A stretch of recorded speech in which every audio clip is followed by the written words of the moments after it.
I'm so tired of Christians with this Jesus is the Messiah nonsense. When in every book of their own Christian gospels, except for Mark, Jesus tells everyone that he isn't the Messiah, that everyone is waiting on to liberate them. In Matthew 24:30, Jesus said there will be a sign of the Son of Man in heaven, and the Son of Man will be seen coming in the clouds of heaven with power and great glory.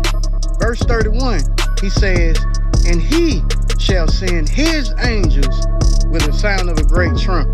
His elect he shall gather from the four winds. He doesn't say, I will send my angels or gather my elect. Bro, nobody talks like that in the third person about themselves except Kelly Robinson on I Spy. Gospels like Mark 14:61 through 62 that quotes Jesus telling the high priest when he asked, was he the Son of God? And Jesus said, I am. And you shall see the Son of Man sitting on the right hand of power and coming in the clouds of heaven. Again, he didn't say me, but that whole coming in the clouds of heaven is the Christian authors violating the context of the book of Daniel chapter 7. And let me go back and show you what I mean. Now we always have to remember that Daniel was having a dream. So everything in this chapter meant something else that needed interpretation.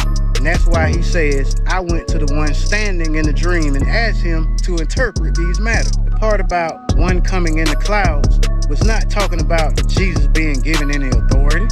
It says God will give revenge to the holy people of Israel, and all the nations under heaven will be given dominion to the people of Israel. So all of these passages are about a Messiah that comes and liberated his people. Literally, it's not about some second coming where the New Testament Bible authors get to deify Jesus, ignore the fact that he didn't do shit that the Messiah was supposed to fulfill, and expect people to wait on his second return. All because in the story he did miracles and rose from the dead. Well, if Jesus is all that you say he is, then they wouldn't have to give fake fulfillment citations that are clearly not saying what the Old Testament is meaning. When you have to spin shit out of context to validate yourself, that in itself lets me know that Christianity is a lying and illegitimate religion.